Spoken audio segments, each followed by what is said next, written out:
आज अपन ले रहे हैं पादप कोशिका, प्लांट सेल्स। ठीक है, उसकी संरचना के बारे में आज अपन अध्ययन करेंगे। पादप कोशिका और एक होती है जंतु कोशिका, ये यूकेटिक सेल्स कहलाती है। इससे पिछली क्लास में अपन ने प्रोकैरियोटिक सेल्स और यूकेटिक सेल्स अपन ने कंप्लीट की थी, दोनों में अंतर भी देखा था। जो यूकेटिक सेल्स होती है उसमें सुस्पष्ट केंद्रक होता है और उसमें जो गुणसूत्र होते हैं या आनुवंशिक पदार्थ जो होते हैं वो केंद्रक कला से घिरे हुए होते हैं। ठीक है, जबकि प्रोकैरियोटिक सेल्स में सुस्पष्ट केंद्रक का अभाव होता है, यानी इसमें केंद्रक कला अनुपस्थित होती है और आनुवंशिक पदार्थ जो है वो नग्न रूप में पाए जाते हैं, बिखरे हुए पाए जाते हैं, जिसमें अपन ने देखा था जीवाणु की संरचना में अपन ने पढ़ा था। आज अपन पादप कोशिका लेंगे, यानी यूकेटिक सेल्स अपन लेंगे। यूकेटिक सेल्स की स्ट्रक्चर की अपन बात करें तो इस प्रकार की इसकी स्ट्रक्चर होती है, यानी पादप कोशिका इस प्रकार से होती है। एक होती है जंतु कोशिका, पादप कोशिका और जंतु कोशिका। जंतु जो कोशिका होती है उसमें एक तो जो हरित लवक होता है और एक कोशिका भित्ति इनमें अनुपस्थित होती है। किसमें? जंतु कोशिका में। जबकि पादप कोशिका के अंदर एक तो इसमें हरित लवक पाए जाते हैं और एक इसमें हरित लवक के अलावा जो है वो इसमें एक तो हरित लवक हो गया और एक कोशिका भित्ति। ठीक है, ये कोशिका भित्ति और हरित लवक पादप कोशिका में उपस्थित होते हैं, जबकि जंतु कोशिका में अनुपस्थित होते हैं। ठीक है, तो ये एक पादप कोशिका की संरचना है। इसमें अपन सबसे पहले देखेंगे कोशिका भित्ति। कोशिका भित्ति यानी सेल वॉल। सेल वॉल जो है उसमें यानी कोशिका भित्ति है, कोशिका भित्ति के नीचे कोशिका झिल्ली है और इसके अंदर पाए जाने वाले जो कोशिकांग है उसके बारे में अपन अगली क्लास में अपन एक एक कोशिकांग अपन लेंगे और उनका अपन अध्ययन करेंगे। ठीक है, एक एक कोशिका का अपन क्या करेंगे, कोशिकांग का अपन क्या करेंगे, अध्ययन करेंगे। यहाँ पर केवल अपन मोटे तौर पर अपन देखेंगे कि जो कोशिका भित्ति होती है वो सबसे बाहरी परत होती है। ठीक है, जो कोशिका भित्ति होती है वो सेलुलोज की बनी होती है। पादप कोशिकाओं के अंदर जो कोशिका भित्ति होती है यानी सेल वॉल जो होती है वो सेलुलोज की बनी होती है। ये कोशिका भित्ति के कार्य की अपन बात करें तो एक तो ये कोशिकाओं का रक्षात्मक कार्य करती है, यानी सुरक्षा करती है। ठीक है, कोशिका भित्ति दृढ़ होती है, एक तो कोशिका को निश्चित आकार प्रदान करती है। ठीक है, यानी एक तो उसको कोशिका को निश्चित आकार प्रदान करने का काम करती है और एक ही रक्षात्मक कार्य करती है, यानी कोशिका के आंतरिक जो कोशिकांग होते हैं, कोशिका के जो कोशिकांग होते हैं उनकी ये सुरक्षा का काम करती है। ठीक है, तो एक तो ये सुरक्षा का काम करती है, दूसरी चीज ये कोशिका को निश्चित आकार प्रदान करती है। कौन? कोशिका भित्ति यानी सेल वॉल। ठीक है, इसकी स्ट्रक्चर में अपन पढ़ेंगे कि जो कोशिका भित्ति होती है उसमें 3 लेयर होती है। बीच के अंदर इसको मध्य पटलिका बोलते हैं, मिडिल लेमिला, और उसके दोनों ओर प्राथमिक कोशिका भित्ति होती है यानी प्राइमरी सेल वॉल, और उसके दोनों ओर, ठीक है, यानी बीच में मध्य पटलिका, उसके दोनों ओर प्राथमिक कोशिका भित्ति और उसके दोनों ओर द्वितीय कोशिका भित्ति पाई जाती है। तो कोशिका जो भित्ति होती है उसमें 3 लेयर पाई जाती है जो अपन आगे देखेंगे कोशिकाओं के अंदर। आगे यहां तक समझ में? ठीक है, सबसे बाहरी जो परत होती है पादप कोशिका के अंदर वो कोशिका भित्ति होती है। ये कोशिका को निश्चित आकार प्रदान करती है और कोशिका जो है यानी सेल्स है उसकी सुरक्षा करती है। दूसरी जो लेयर होती है यानी कोशिका भित्ति की नीचे की जो लेयर होती है उसे कोशिका झिल्ली कहते हैं, सेल मेम्ब्रेन। ठीक है, जो सेल मेम्ब्रेन होती है वो एक तरह से लचीली, पतली होती है, लचीली होती है और चयनात्मक पारगम्य झिल्ली होती है। चयनात्मक पारगम्य झिल्ली इसलिए बोलते हैं क्योंकि ये विशेष पदार्थों को ही कोशिका के अंदर प्रवेश करने देती है और विशेष पदार्थों को ही कोशिका से बाहर जाने देती है। ठीक है, इसलिए इसको हम बोलते हैं चयनात्मक झिल्ली। ये पतली होती है, लचीली होती है और चयनात्मक झिल्ली होती है। ठीक है, और ये भी कोशिका को चारों ओर से घेरे हुए रहती है। इसका मतलब ये भी एक तरह से सुरक्षात्मक आवरण प्रदान करती है।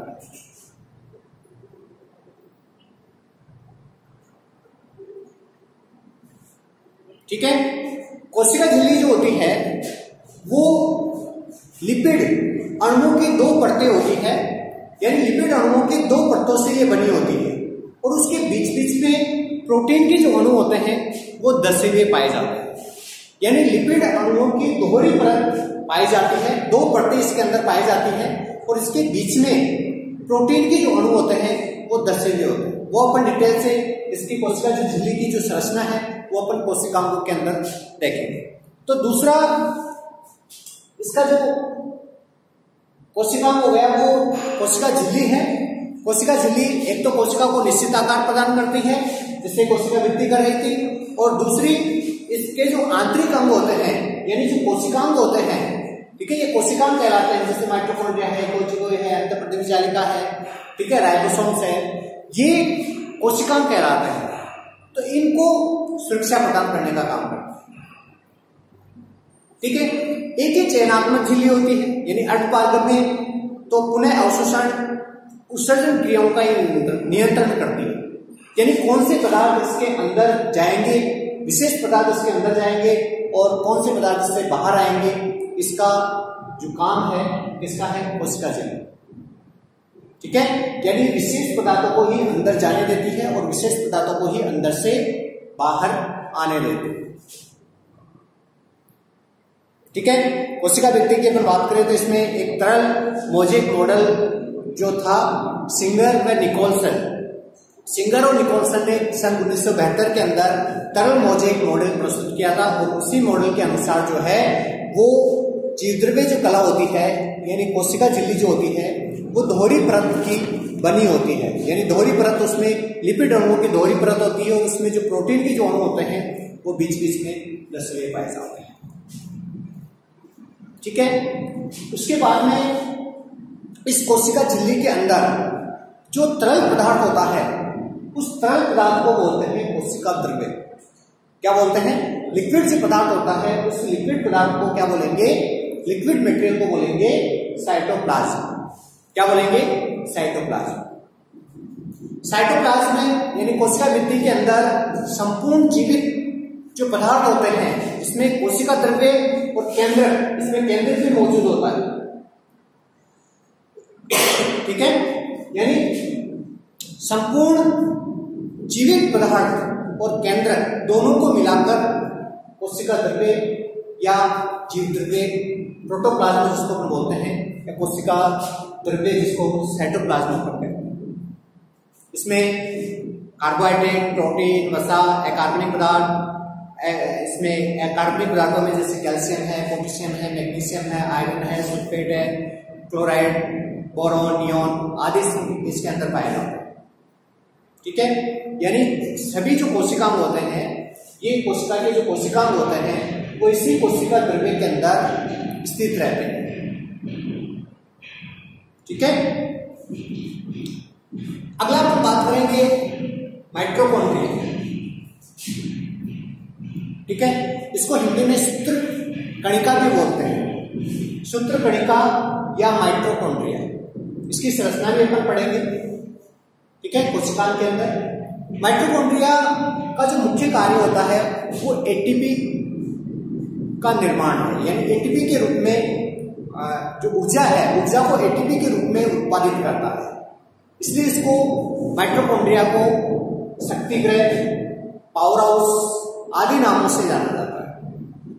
यानी जो एटीपी का जो निर्माण होता है, जो एटीपी बनती है वो किसमें बनती है, एटीपी क्या है, ऊर्जा है, एनर्जी है।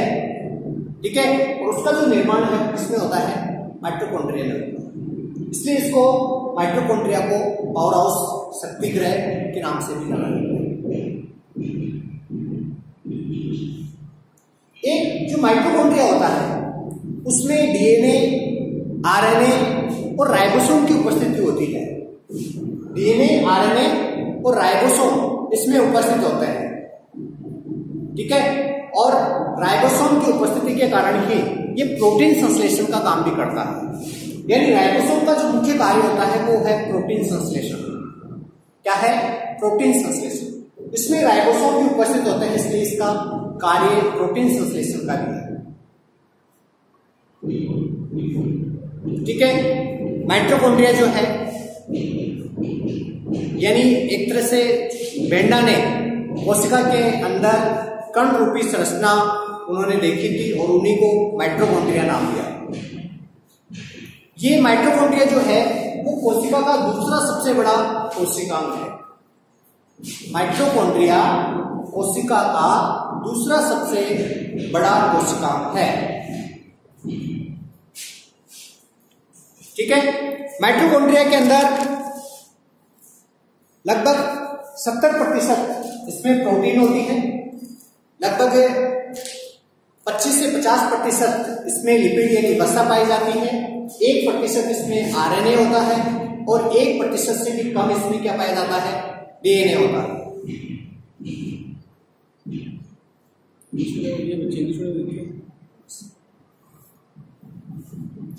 तो माइटोकॉन्ड्रिया का जो कार्य है वो एक तो एटीपी का उत्पादन करना है, यानी एटीपी निर्माण, और दूसरा इसमें राइबोसोम की भी उपस्थिति इसके अंदर पाई जाती है, इसलिए प्रोटीन संश्लेषण का कार्य भी करता है।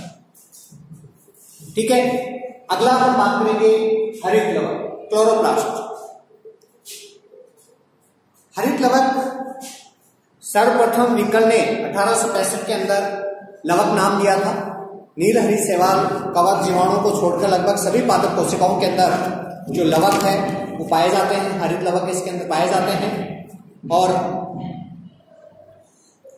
हरित लवक का जो मुख्य कार्य है वो प्रकाश संश्लेषण है, यानी प्रकाश संश्लेषण की क्रिया से जो हरित लवक में जो प्रकाश संश्लेषण की क्रिया होती है वो हरित लवक की उपस्थिति के कारण ही होती है। पौधों के अंदर जो भोज्य पदार्थों का जो निर्माण होता है वो इसी प्रकाश संश्लेषण के द्वारा होता है। ठीक है। ठीक है।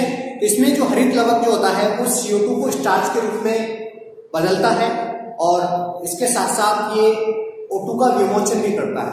यानी जैसे इसमें प्रकाश संश्लेषण की क्रिया होती है, CO2, जल और सूर्य का प्रकाश, इन तीनों की उपस्थिति में इसमें जो कार्बोहाइड्रेट्स है यानी जो स्टार्च है वो बनता है, शर्करा बनती है और शर्करा के साथ साथ में इसमें ऑक्सीजन भी विमोचित होती है, यानी ऑक्सीजन भी निकलती है। अगले पर बात करेंगे एंडोप्लाज्मिक रेटिकुलम। एंडोप्लाज्मिक रेटिकुलम जो है अंतःप्रतवी जालिका, ये दो प्रकार की होती है। एक चिकनी होती है, ठीक है, स्मूथ होती है, और एक रफ होती है यानी खुरदरी होती है, जिनके ऊपर राइबोसोम उपस्थित होते हैं।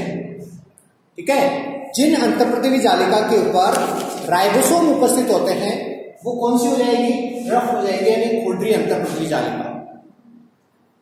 और जिसके ऊपर राइबोसोम उपस्थित नहीं होते हैं वो कौन सी हो जाएगी? चिकनी अंतःप्रतवी जालिका।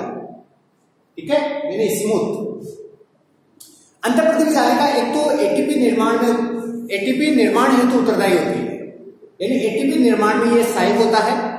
इसके अलावा इसमें रिक्तिका या पुट्टिका, यानी जो ईआर की जो कलाई होती है वो एक रिक्तिका या पुट्टिका को घेरे हुए रहती है, और रिक्तिकाओं में संश्लेषण के दौरान जो पदार्थ बनते हैं, निर्मित होते हैं, उनका संग्रह भी किया जाता है। जैसे ये अपन रिक्तिका की अपन बात करेंगे तो इस रिक्तिका के अंदर जो संश्लेषित जो पदार्थ होते हैं उनका संग्रहण इसी रिक्तिका के अंदर किया जाता है। तो इसमें भी जो अंतःप्रतवी जालिका जो होती है उसमें भी रिक्तिकाएं पाई जाती है, और इन्हीं रिक्तिकाओं के अंदर जो है वो संश्लेषित जो पदार्थ है उनको एकत्रित किया जाता है। चिकनी अंतःप्रतवी जालिका जो है वो स्टेरॉइड यौगिकों जैसे कोलेस्ट्रॉल, ग्लिसरॉल, हार्मोन्स आदि का संश्लेषण करती है। खुरदरी अंतःप्रतवी जालिका जो है उसके ऊपर राइबोसोम उपस्थित होते हैं, और राइबोसोम के कार्य मैंने अभी बताए थे प्रोटीन संश्लेषण, तो इसमें राइबोसोम की उपस्थिति के कारण ये प्रोटीन संश्लेषण का कार्य भी करती है। ठीक है। अब अपन बात करेंगे गोल्जी का। ठीक है, गोल्जी का यानी गोल्जी बॉडी, इसके अंदर 1898 में कैमिलो गोल्जी ने विशिष्ट अभिरंजन प्रणालियों की सहायता से उल्लू की तंत्रिका कोशिका में गोल्जी काय का वर्णन किया था और उसी के नाम पर इसका नाम रखा गया गोल्जी काय। ठीक है, गोल्जी काय में लगभग 60% प्रोटीन और प्रोटीन भी इसमें लाइपोप्रोटीन होती है, लगभग 40% इसमें वसा यानी फास्फोलिपिड इसके अंदर पाई जाती है। ठीक है, गोल्जी काय का जो कार्य है, एक तो कोशिका स्राव का निर्माण करना, इसके अलावा कोशिका भित्ति के निर्माण में भी ये सहायक होता है। गोल्जी काय का प्रमुख कार्य कोशिका भित्ति के निर्माण में भी सहायक और लाइसोसोम का निर्माण। ठीक है, लाइसोसोम का निर्माण। एक इसमें होते हैं लाइसोसोम।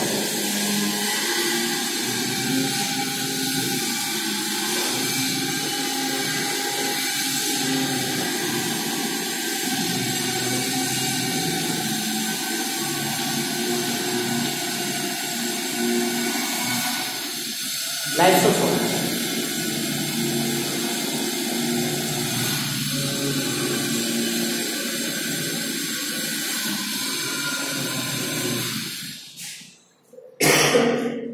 लाइसोसोम का जो प्रमुख कार्य है, लाइसोसोम जैसे मृत जो कोशिका होती है, मृत कोशिका में जो लाइसोसोम होते हैं वो फट जाते हैं और फटने से ये कोशिका का पाचन कर लिया जाता है। यानी लाइसोसोम का जो मुख्य कार्य होता है वो है मृत कोशिकाओं का पाचन। ठीक है, यानी जो मृत कोशिकाएं होती है उनको लाइसोसोम क्या कर देते हैं, नष्ट कर देते हैं, उनका पाचन कर देते हैं। और एक ये कोशिका विभाजन में सहायक है, इसमें सहायक होते हैं कोशिका विभाजन यानी सेल डिवीजन के लिए सहायक होते हैं। एक होते हैं राइबोसोम।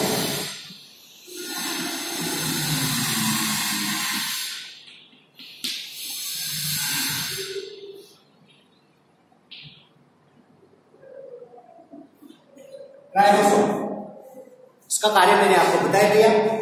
राइबोसोम का जो प्रमुख कार्य होता है वो प्रोटीन संश्लेषण का होता है। ठीक है, लाइसोसोम कोशिका का पाचन करता है, कोशिका विभाजन में सहायक है, और जो राइबोसोम है वो प्रोटीन संश्लेषण का काम करता है, यानी प्रोटीन संश्लेषण करता है। अब अपन बात करते हैं केंद्रक की। केंद्रक जो है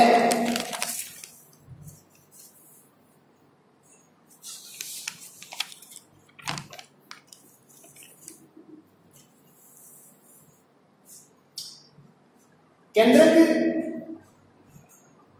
के चारों तरफ जो झिल्ली पाई जाती है उसको केंद्रक कला अपन कहते हैं। केंद्रक कला में बीच बीच में रंध्र पाए जाते हैं, छिद्र पाए जाते हैं। ठीक है, इसको केंद्रक रंध्र यानी न्यूक्लियर पोर कहते हैं। न्यूक्लियर पोर, कोई भी पदार्थ केंद्रक के अंदर पहुंचता है या केंद्र से बाहर आता है वो इसी रंध्रों के माध्यम से अंदर जाता है और बाहर आता है। ये दोहरी झिल्ली युक्त होता है, यानी अधिकांश कोशिकाएं जैसे केंद्रक है, माइटोकॉन्ड्रिया है, हरित लवक है, ठीक है, गोल्जी कॉय है, ये दोहरी झिल्ली युक्त होते हैं, यानी दो कलाओं से गिरे हुए होते हैं, यानी टू मेम्ब्रेन इसमें पाई जाती है, दो कलाएं इसमें पाई जाती है। इसके बीच में केंद्रिका होती है।